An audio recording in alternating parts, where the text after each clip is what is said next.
Welcome back to my channel. ഇന്ന് നമുക്ക് ഒരു മൊജിറ്റോ ഉണ്ടാക്കിയാലോ? ചൂട് കാലമൊക്കെ അല്ലേ, അപ്പം നമുക്ക് നല്ലൊരു തണുത്ത മൊജിറ്റോ ഉണ്ടാക്കാം. അതിനായിട്ട് ഞാനിവിടെ പഞ്ചസാര പൊടിച്ച് വെച്ചിട്ടുണ്ട്, 2 ചെറിയ നാരങ്ങ എടുത്ത് വെച്ചിട്ടുണ്ട്, പുതിനയില എടുത്ത് വെച്ചിട്ടുണ്ട്, ഐസ് ക്യൂബ്സ്, ഉപ്പ്, പിന്നെ ഇടിക്കാനായിട്ടുള്ള ഇടിയൽ എടുത്ത് വെച്ചിട്ടുണ്ട്, പിന്നെ സോഡ, പിന്നെ ഒരു 3 ഗ്ലാസ്സും എടുത്ത് വെച്ചിട്ടുണ്ട്. ഇനി നമുക്ക് ഈ പുതിനയിലേക്ക് ഒരു ഇടിയലിട്ടൊന്ന് ചതച്ചാൽ മതി, ഒന്ന് ചതഞ്ഞാൽ മതിയേ, ഒന്ന് ചതച്ചെടുക്കണം. ഇതുപോലെ ഒന്ന് ചെറുതായിട്ടൊന്ന് ചതച്ചെടുക്കുക. ചതച്ചെടുത്തിട്ട് ഗ്ലാസ്സിലേക്ക് 3 ഗ്ലാസ്സിലേക്ക് നമുക്ക് ഇട്ട് കൊടുക്കാം. കുറേശ്ശെ ഇട്ട് കൊടുക്കാം. അതിന് ശേഷം നമുക്ക് ഈ നാരങ്ങയൊന്ന് മുറിച്ചെടുക്കണം. വട്ടത്തിൽ ഒന്ന് ഇതുപോലെ മുറിച്ചെടുത്തിട്ട് അതിൻ്റെ കുരുവൊക്കെ എടുത്ത് കളയണം. കളഞ്ഞിട്ട് ആ നാരങ്ങ കൂടി നമുക്ക് ആ ഇടിയലിട്ടൊന്ന് ചതച്ചെടുക്കണം. ചെറുതായിട്ടൊന്ന് ചതച്ചാൽ മതി. ഇതുപോലെ ഇങ്ങനെ ചതച്ചെടുത്തു. ഇനി നമുക്കതും 3 ഗ്ലാസ്സിലായിട്ട് ഇട്ട് കൊടുക്കാം. 2 പീസ് വെച്ച് 3 ഗ്ലാസ്സിലും ഇട്ട് കൊടുത്തു.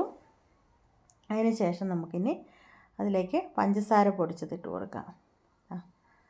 പഞ്ചസാര ആവശ്യത്തിനുള്ള പഞ്ചസാര ഇട്ട് കൊടുക്കാം.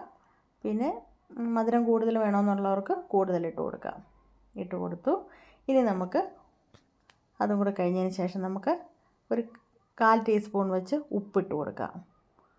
ഉപ്പിട്ട് കൊടുത്തു. 3 ഗ്ലാസ്സിലും ഇട്ടു. ഇനി നമുക്ക് അതിലേക്ക് ഐസ് ക്യൂബ്സ് ഇട്ട് കൊടുക്കാം. ഐസ് ക്യൂബ്സും തണുപ്പിൻ്റെ അനുസരിച്ച്, തണുപ്പ് കൂടുതൽ വേണമെന്നുള്ളവർക്ക് കൂടുതൽ ഐസ് ക്യൂബ്സ് ഇടാം, കുറച്ച് വേണമെന്നുള്ളവർക്ക് കുറച്ചിടാം. അതിന് ശേഷം നമുക്ക് സോഡ ഒഴിച്ച് കൊടുക്കാം.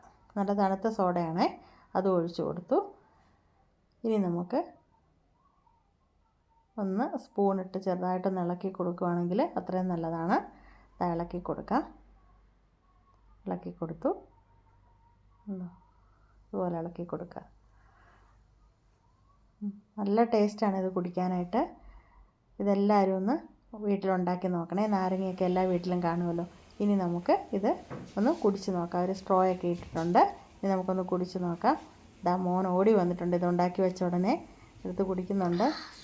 നല്ല ടേസ്റ്റാണെന്നാണ് പറയുന്നത്. എൻ്റെ വീഡിയോസ് കണ്ട് ഇഷ്ടമായെങ്കിൽ സബ്സ്ക്രൈബ് ചെയ്യാനും ലൈക്ക് ചെയ്യാനും ഷെയർ ചെയ്യാനും കമൻറ്റ് ചെയ്യാനും ഒന്നും മറക്കരുത്. അപ്പോൾ നല്ലൊരു വീഡിയോയുമായി അടുത്ത ദിവസം കാണാം. Okay, by.